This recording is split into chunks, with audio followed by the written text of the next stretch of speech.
훨씬 부드럽죠? 에베네셀의 조건보다 조건은 조금 강한 것 같아요. 그래서 에베네셀의 비결로 바꿨는데요. 우리 강은교 2월 표어가 있습니다. 현수막에 보시면 2월 표어가 어떻게 되어 있죠? 사람에게는 진심으로, 하나님께는 전심으로. 괜찮습니까? 네. 우리 하나님께서 우리를 어떻게 사랑하실까요? 어떻게 사랑하실까요? 참된 사랑의 특징이 있는데요. 참된 사랑은 진심과 전심으로 사랑하는 것입니다. 참된 사랑에는 진심도 있고 전심도 있어요. 우리 하나님께서 저와 여러분을 그렇게 사랑하세요. 진심으로 사랑하시고 전심으로 사랑하십니다.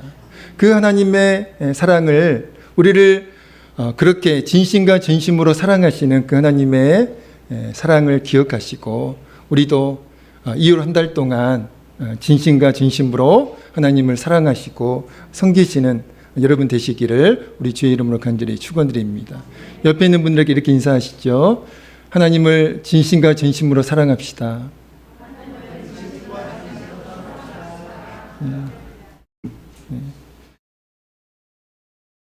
오늘 본문 12절 말씀은 우리에게 너무나 익숙한 말씀이죠. 우리 12절 말씀만 다시 한번 읽어볼까요? 오늘 본문 12절 말씀입니다. 우리 다시 한번 읽어보겠습니다. 시작. 사무엘이 돌을 취하여 미스바와 센 사이에 세워 이르되 여호와께서 여기까지 우리를 도우셨다 하고 그 이름을 에베네셀이라 하니라. 아멘. 익숙한 말씀이시죠? 처음 보는 말씀 아니죠? 처음 보는 말씀이면 심각하죠. 우리에게 굉장히 익숙한 말씀인데 12절 말씀은 12절 말씀에 핵심 단어가 있죠. 어떤 단어입니까? 12절 말씀의 핵심 단어 뭐죠? 에베네셀이잖아요. 에베네셀은 이스라엘이 블레셋과의 전쟁에서 승리한 것을 기념하기 위해 사무엘이 세운 승전 기념비입니다. 사실 이스라엘은 블레셋과의 전쟁에서 이길 수 있는 가능성이 제로에 가까웠습니다. 근데 어떻게 이스라엘이 블레셋을 이길 수 있었을까요? 어떻게 이길 수 있었을까요? 이길 수 있는 가능성 제로에 가까웠습니다. 근데 어떻게 이겼을까요? 이겼어요.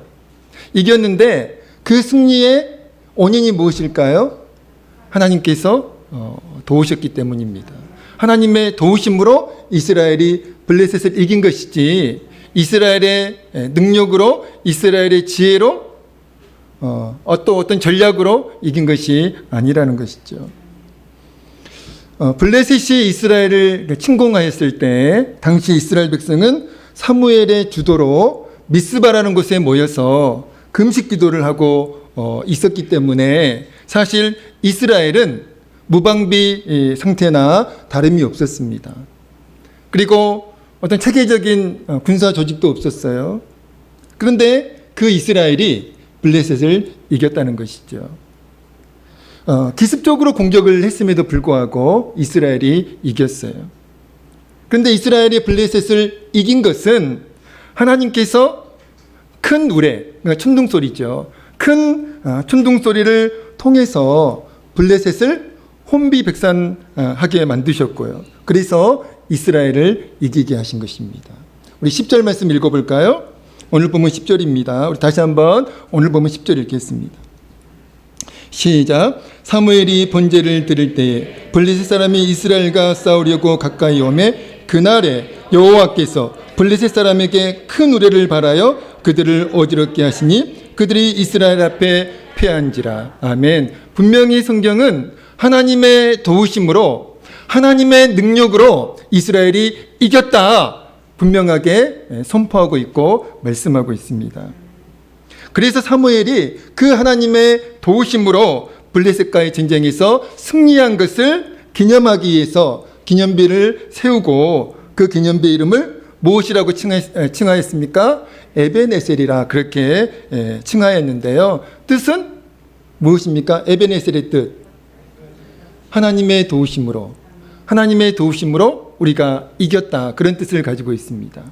하나님의 도우심으로 우리가 승리했다라고 하는 그 믿음의 고백이 담겨있는 그 기념비가 바로 에베네셀입니다. 지난 수요일 새벽 기도의 시간에 나누었던 말씀 가운데 이 말씀이 있는데요. 그리스도인들이 왜 하나님을 경외하지 않는 것인가? 하나님을 믿지 않는 세상 사람들이 하나님을 경외하지 않는 것은 당연한 것입니다. 물론 세상 사람들도 하나님을 경외할 수 있지만 그들은 하나님을 경외하지 않아요. 자, 그런데 우리는 하나님을 섬기고 있습니다. 하나님을 믿고 있잖아요.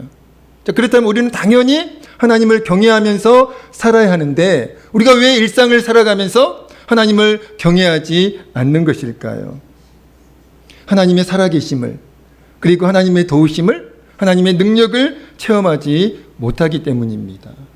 정말 우리가 하나님을 지식적으로만 알지 않고 하나님의 살아계심을 경험하고 하나님의 도우심을, 또 하나님의 능력을 경험한다면 누가 시켜서가 아니라 우리 스스로 하나님을 경외하게 될 것입니다.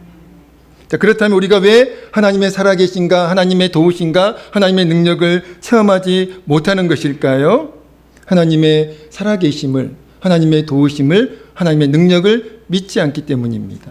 믿지 않으니까 체험하지 못하는 거예요. 불신앙 때문에, 우리의 불신앙 때문에 우리가 하나님을 체험하지 못하는 것이지, 하나님이 안 계셔서 우리가 하나님을 체험하지 못하는 것이 아니라는 것입니다.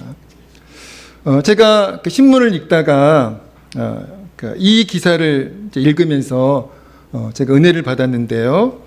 서울대병원 가정의학과 권혁태 교수님이 이제 신문에 기고한 글입니다.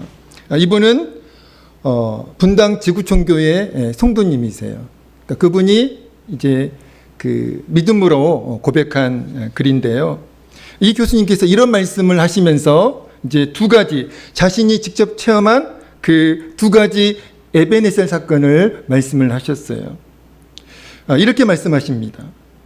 사람이 할 수 없는 것을 하나님이 행하시는 것을 많이 경험한다. 의사니까요. 의사니까 사람을 수술하면서 또 사람을 치료하면서 많은 그 한계를 경험하잖아요.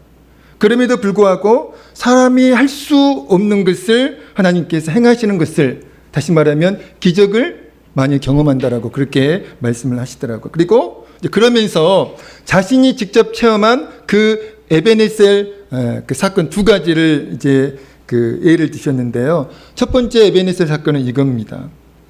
지금은 대학 2학년이 되었다고 그래요. 근데 그 청년이 어렸을 때 원인을 알 수 없는 폐혈증으로 장기가 다 망가져가지고 의학적으로는 이제 사망 선고를 받았다고 그래요. 살아날 가능성이 전혀 없다라고 하는 그 사망 선고를 그 청년이 이제 받았는데 기적적으로 살아났다고 합니다. 그래서 지금 열심히 그 청년이 이제 봉사의 삶을 살고 있는데 그 기적이 바로 분명히 사망 선고를 받았잖아요. 치료 가능성 제로. 그런데 기적적으로 살아났어요. 그리고 지금은 아주 건강한 모습으로 살고 있다고 합니다. 그 기적이 바로 하나님의 도우심에 의한 기적이었다라고 그 교수님께서 말씀을 하시더라고요. 또 두 번째 에베네셀 사건은 이겁니다. 교회 고등부 이제 수련회 이분이 참석을 하셨는데 당시 고등학교 2학년 학생이 발목을 심하게 삐어가지고 응급 처치를 이렇게 받았는데, 그러면 어떻게 해야 됩니까? 집에 가든지 아니면 집으로 귀가를 하든지 수련회 포기하고 아니면 수련회 장소에 머물러도 이제 그 다른 활동을 하면 안 돼요. 맞잖아요. 그런데 이 학생이 자기는 정말 하나님을 찬양하고 싶다고 그렇게 하면서 막 뛰면서 찬양을 했다고 합니다. 그럼 됩니까? 안 됩니까? 그럼 응급실 실려가야 돼요. 다리를 삐어가지고 응급처치를 받았잖아요. 그러면 가만히 있어야 되는데 자기는 이렇게 찬양을 하고 싶다고 그러면서 막 뛰면서 그 찬양을 했다고 그래요. 그러니까 이분이 의사니까 얼마나 걱정이 됐겠어요. 가만히 있어도 지금 이렇게 불안한 상태인데 막 뛰면서 찬양을 하는 그 모습을 보고 굉장히 걱정이 있다고 합니다. 근데 다음 날 너무나 멀쩡한 거예요. 아무 이상 없이. 이럴 때는 아멘을 해야 정상 아닙니까? 너무나 멀쩡한 거예요. 그래가지고 이분이 깜짝 놀랐다고 하면서 하나님은 살아계시는구나. 기적은 지금도 일어나고 있구나. 그것을 체험했고 그것을 이제 믿음으로 간증을 하신 것입니다. 여러분 그 간증은 그분에만 있는 게 아니에요. 저에게도 참 많습니다. 최근에 있었던 간증. 최근에 제가 경험한 에베네셀 사건. 궁금하시죠? 예. 우리 교회 새벽 기도에 나오시는 다른 교회 나가시지만 우리 교회 새벽 기도에 나오시는 장로님과 권사님이 계세요. 근데 이제 이분들의 아드님이 미국에 사시는데 목사님이세요. 젊은 목사님이신데 이제 어렸을 때부터 심장에 문제가 있어가지고 이제 최근에 이제 그게 이제 더 이상 어떻게 할 수 없는 그런 이제 지경에까지 이른 거예요. 그래서 미국에 계셨으니까 미국 병원에서 치료를 받으셔야 되는데 왜 그러셨는지는 모르겠지만 거기에서도 뭐 가능성이 없다라고 그렇게 이제 판정을 받고 우리나라에 오셨는지는 모르겠지만 아무튼 일시 귀국하셔서 서울대병원에 입원을 하셨는데 그때 저한테 분명히 그러셨어요. 제가 걱정돼 가지고 제가 수시로 전화해서 안부 물어보고 이제 제가 근황을 체크했었거든요. 근데 분명히 저한테 그러셨어요. 서울대병원에서도 수술이 어렵다고 합니다. 수술이라도 받아야 그래도 가능성이 있는데 수술이 어렵다고 분명히 저한테 말씀하셨어요. 그래서 이제 제가 새벽 기도 시간에 우리 성도님들께도 기도 부탁하고 그랬잖아요. 그랬죠? 네. 예, 저 거짓말 안 해요. 예, 그리고 정말 간절히 기도했습니다. 근데 기적이 일어났어요. 수술을 할 수 있었고요. 그리고 수술도 잘 끝났고 그리고 그 다음에 잘 회복되셔가지고 지금 어디 계실까요? 네, 미국 가셨어요. 할렐루야. 여러분 기적 아닙니까? 기적이에요. 여러분이 경험 안 하니까 별로 도전이 안 되시나 봐요. 사랑하는 성도 여러분, 하나님이 계시지 않기 때문에 또 우리가 믿는 하나님이 연약하시기 때문에 우리가 하나님의 살아계심 그리고 하나님의 도우심, 하나님의 능력을 체험하지 못하는 것이 절대로 아닙니다. 하나님께 문제가 있어서 우리가 하나님을 체험하지 못하는 것이 아니에요. 문제는 우리에게 있습니다. 우리의 불신앙 때문에 우리가 하나님의 살아계심 또 하나님의 도우심, 하나님의 능력을 체험하지 못하는 것이지 우리에게 문제가 있는 것이지 하나님께는 조금도 문제가 없습니다. 사랑하는 성도 여러분, 에베네셀 사건을 경험한 사람과 경험하지 못한 사람의 차이가 무엇입니까? 저는 분명하게 말씀을 드립니다. 에베네셀 사건을 경험한 사람은 누가 시키지 않아도 스스로 자발적으로 하나님을 경외하면서 살게 되어 있는 줄로 믿습니다. 오늘 말씀 제목이 에베네셀의 비결인데요. 이스라엘 백성이 에베네셀 사건을 경험할 수 있었던 오늘 본문에서 그 하나님의 도우심을 하나님의 능력으로 기적을 경험했잖아요. 그 비결이 무엇일까요? 오늘 본문 말씀에서 그 에베네셀의 비결, 즉 하나님의 도우심을 체험할 수 있는 그 비결 두 가지를 발견할 수 있는데 그 에베네셀의 비결, 첫 번째 비결이 무엇일까요? 같이 한번 읽어보겠습니다. 읽겠습니다. 시작. 에베네셀의 비결 첫 번째가 뭐라고요? 죄악을 깨닫고 회개하는 것입니다. 오늘 본문의 시대적 배경은 사사시대예요. 이스라엘 역사에 사사시대가 있었습니다. 보통 영적 암흑기라고 그렇게 칭하는데요. 여러분 사사시대는 영적으로 두 가지 특징이 있었습니다. 첫 번째 특징은 말씀이 없는 영적 무지의 시대였어요. 하나님을 믿었지만 하나님의 말씀이 없었던 시대, 그러니까 영적으로 무지한 시대, 그 시대가 사사시대였습니다. 말씀이 제대로 선포되지 않았고 말씀이 제대로 지켜지지 않았던, 다시 말하면 말씀이 무시되었던 시대가 바로 사사시대입니다. 또 하나의 영적인 특징이 있는데요. 바로 우상 숭배의 제약이 만연한 시대였습니다. 사무엘이 그렇게 영적으로 무지하고 영적으로 타락한 그 이스라엘을 개혁할 목적으로 이스라엘 백성을 미스바에 모이게 한 것입니다. 오늘 본문 3절 말씀은 당시 이스라엘의 영적 상태와 수준을 너무나 적나라하게 잘 보여주고 있는 말씀인데요. 우리 3절 말씀 읽어보겠습니다. 오늘 본문 3절입니다. 같이 읽겠습니다. 시작. 말하 이르되 만일 너희가 전심으로 여호와께 돌아오려거든 이방 신들과 아스타롯을 너희 중에서 제거하고 너희 마음을 여호와께로 향하여 그만을 섬기라. 그리하면 너희를 블레셋 사람의 손에서 건져내시리라. 아멘, 아멘. 분명히 사무엘이 이스라엘 백성들에게 이렇게 말씀하고 있어요. 사무엘이 이스라엘 백성들에게 촉구하고 있는 것이 있습니다. 하나님을 섬기고 있는, 하나님을 믿고 있는 그 이스라엘 백성을 향해서 무엇을 촉구하고 있어요? 이방신들과 아스타롯을 너희 중에서 제거하고, 이렇게 말씀하면서 이것을 촉구하고 있다는 것이죠. 여러분, 당시 이스라엘 백성은 하나님만 섬기지 않았다라는 거예요. 하나님과 겸하여 온갖 우상들을 숭배하고 있었다는 것입니다. 여러분, 그러면 안 되잖아요. 하나님께서 선택하신 그 선민 이스라엘 민족이 하나님만 전심으로 섬겨야 하는데, 하나님만 전심으로 섬기지 않고 하나님과 겸하여 온갖 우상을 숭배하는 그러한 제약을 저질렀다는 겁니다. 사무엘은 이스라엘 백성의 그 우상 숭배의 제약을 지적하였고요, 그 제약을 해결할 것을 촉구한 것입니다. 이스라엘 백성은 사무엘의 그 말을 듣고 자신들의 그 우상 숭배의 제약을 깨달은 후에 미스바에 모여서 금식하면서 하나님께 자신들의 제약과 잘못을 해결하였다는 것입니다. 우리 6절 말씀 읽어볼까요? 6절입니다. 오늘 보면 6절입니다. 시작. 그들이 미스바에 모여 물을 길어 여호와 앞에 붓고 그날 종일 금식하고 거기에서 이르되 우리가 여호와께 범죄하였나이다. 여기까지 읽겠습니다. 우리가 여호와께 범죄하였나이다. 자신들이 하나님 앞에서 지은 그 우상 숭배의 제약을 그들은 처절하게 해결하였다는 것이죠. 여러분, 이스라엘은 1차 블레셋과의 전쟁에서 처참하게 패배했습니다. 그 패배의 결정적 원인이 무엇이었을까요? 바로 우상 숭배의 제약 때문이었고요. 그리고 궁극적으로는 그 우상 숭배의 제약을 해결하지 않았기 때문입니다. 해결하지 않았다는 것이죠.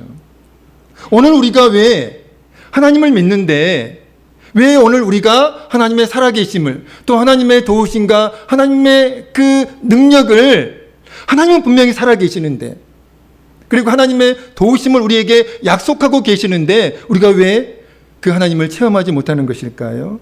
우리에게 하나님과의 소통을 가로막고 있는, 하나님과의 소통을 방해하고 있는 제약이 있기 때문입니다. 더 나아가서는 궁극적으로 그 제약을 깨닫지 못하고 그 제약을 하나님께 해결하지 않기 때문에 우리가 하나님의 능력도 하나님의 도우심도 체험하지 못하는 것입니다. 하나님은 저와 여러분에게 분명히 말씀하세요. 오늘 저와 여러분은 연약한 존재입니다. 그래서 죄를 지을 수밖에 없어요. 그러나 그런 하나님 우리에게 분명히 약속하고 계세요.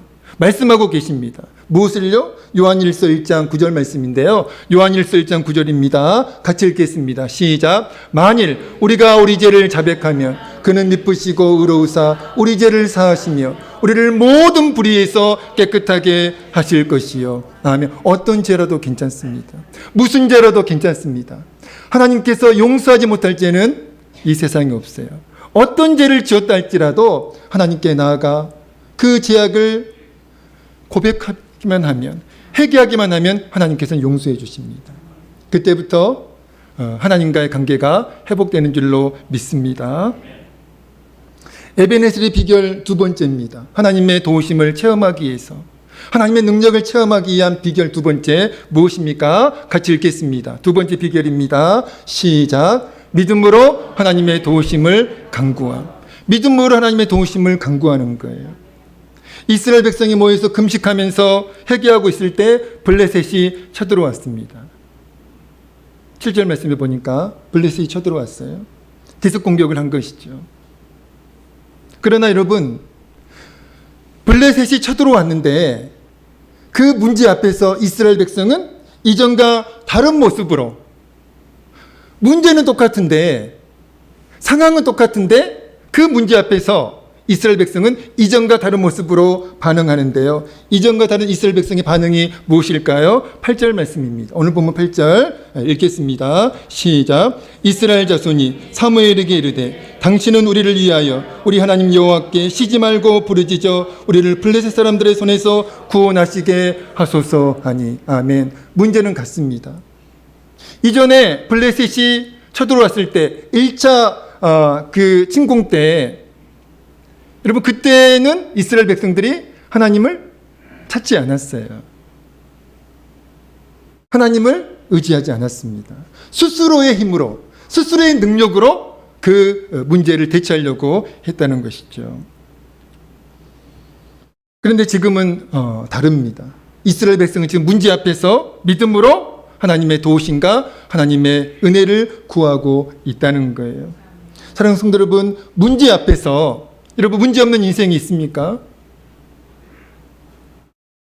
여러분 문제 없으세요? 왜 대답을 못 하시는? 우리 장님 문제 없으세요? 네, 잘못 말씀하신 거죠? 네. 여러분 문제 없는 인생 없습니다. 다 문제 있어요. 여러분 그런데 문제 앞에서 사람들은 두 가지 반응을 보여요. 모든 사람들에게는 크고 작은 문제가 있는데 그 문제 앞에 사람들은 딱 두 가지 반응을 보입니다. 가장 보통적인 반응은 어떤 반응이에요? 문제 앞에서 염려하고, 그리고 걱정하고, 낙심하고, 좌절하고, 절망하잖아요. 두려워하잖아요. 그게 가장 문제 앞에서 사람들이 보이는 일반적인 반응입니다. 그러나 여러분, 저와 여러분의 반응은 달라야 돼요. 저와 여러분은 살아계신 하나님을 믿고 있잖아요. 전능하신 하나님께서 우리의 하나님이시잖아요. 그 사실을 우리가 믿는다면 우리의 반응은 달라야 됩니다. 문제 앞에서 우리는 당연히 달라야 돼요. 우리는 어떤 반응을 보여야 됩니까? 하나님의 도우심을, 하나님의 능력을 믿음으로 강구해야죠. 여러분 그게 믿음 아닙니까? 그게 하나님을 믿는 거잖아요. 그래야만 하나님의 도우심을, 하나님의 능력을 체험할 수 있습니다. 아까 서울대병원 그 가정의학과 권혁대 교수님의 말씀처럼 하나님께서 행하시는 기적을 여러분 믿으시나요? 하나님께서 행하시는 기적을 여러분 믿으시나요? 그런데요, 안타깝게도 기적을 믿지 않는 그리스도인들이 요즘 너무나 많습니다. 기적을 안 믿어요. 기적은 성경 안에만 존재하는 줄로 그렇게 압니다. 여러분, 우리 하나님이 성경 안에만 계시나요? 성경 밖에는 안 계시나요? 우리의 일상에는, 우리의 삶에는, 우리가 살아가는 삶의 현장에 하나님이 안 계시나요? 또 우리가 믿는 하나님은 너무나 연약한 분이세요. 우리가 믿는 하나님은 너무나 초라한 분이세요. 그래서 아무 일도 행하실 수 없는 그런 하나님을 우리가 인정하고 믿고 있다는 것이죠. 그러나 우리 하나님은 2000년 전이나 3000년 전이나 모세 시대이나 바울 시대이나 지금이나 똑같은 하나님이세요. 그때에만 기적을 행하셨고 지금은 기적을 행하지 않으시는 그런 하나님이 아니라는 거죠. 여러분 꼭 기억하십시오. 기적을 믿지 않는 자에게는 절대로 기적은 일어나지 않습니다. 그러나 기적을 믿는 자에게는 지금도 하나님께서 행하시는 기적이 일어나는 줄로 믿습니다. 마가복음 1장 40절 말씀은요, 한 나병 환자가 예수님께 믿음으로 나아가서 믿음으로 도우심과 그리고 은혜를 구하는 장면입니다. 여러분 당시 나병은 불치병이었어요. 그런데 그 나병 환자가 예수님 앞에 꿇어 엎드려서 이렇게 간구합니다. 마가복음 40장 1절인데요. 같이 읽겠습니다. 마가복음 40장 1절입니다. 1장 죄송합니다. 1장 40절. 예, 읽겠습니다. 시작. 한 나병한 자가 예수께 와서 꿇어 엎드려 간구하여 이르되 원하시면 저를 깨끗하게 하실 수 있나이다. 여러분, 이 나병한 자의 말은 믿음이 아니면 할 수 없는 말이에요. 나병은 불치병입니다, 당시에. 그런데 이 나병한 자가 예수님 앞에 엎드려서, 꿇어 엎드려서 예수님은 하나님이심을 믿습니다. 하나님의 도우심으로, 하나님의 능력으로, 하나님께서 원하시면 하나님의 도우심으로, 하나님의 능력으로 제 나병이 치료될 줄로 믿습니다. 여러분, 그것을 지금 간구하고 있는 거잖아요. 여러분, 그 나병 환자는 예수님이 하나님이심을 믿었어요. 그리고 그 믿음으로 지금 예수님께 도우심을 간구하고 있는 것입니다. 그리고 그 나병 환자에게 참으로 놀라운 기적이 일어났는데요. 여러분, 그 기적은 우연이 아니라 그 기적은 바로 나병 환자가 예수님께 믿음으로 하나님의 도우심을 간구하였고 그 응답으로 예수님께서 능력을 행하심으로 일어난 기적이었다는 것입니다. 우리 1장 41절 42절 읽겠습니다. 마가복음 1장 41절 42절입니다. 읽겠습니다. 시작. 예수께서 불쌍히 여기사 손을 내밀어 그에게 대시며 이르시되 내가 원하노니 깨끗함을 받으라 하시니 곧 나병이 그 사람에게서 떠나가고 깨끗하여 진지라. 여러분, 그 시대에 많은 나병 환자가 있었어요.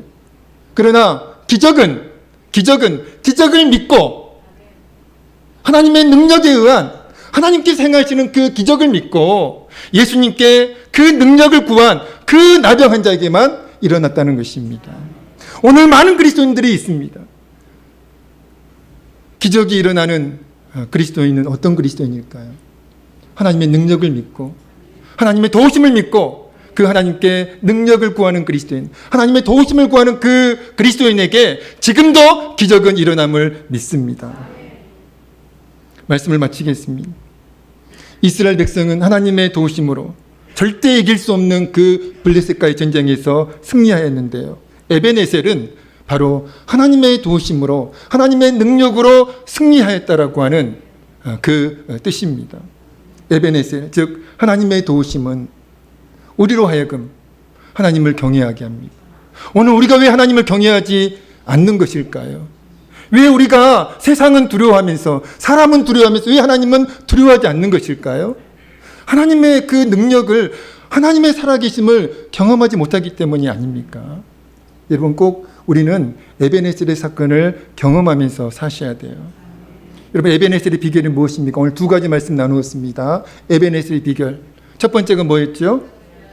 그렇습니다. 하나님과의 소통을 방해하는, 하나님 우리의 삶에 그 임하는 그 하나님의 능력을 방해하는 제약을 깨닫고 회개하는 거예요. 여러분, 회개 없이, 우리의 제약을 회개함 없이 하나님의 능력은 임하지 않습니다.